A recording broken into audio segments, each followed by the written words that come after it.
ஒழுங்குமுறைகளை என்றும் என் உரிமை சொத்தாய் கொண்டுள்ளேன்.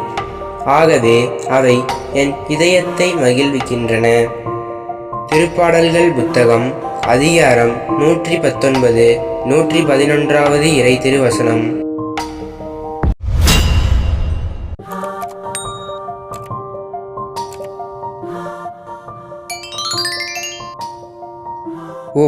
ஒழுங்குமுறைகளை என்றும் என் உரிமை சொத்தாய் கொண்டுள்ளேன். ஆகவே அவை என் இதயத்தை மகிழ்விக்கின்றன.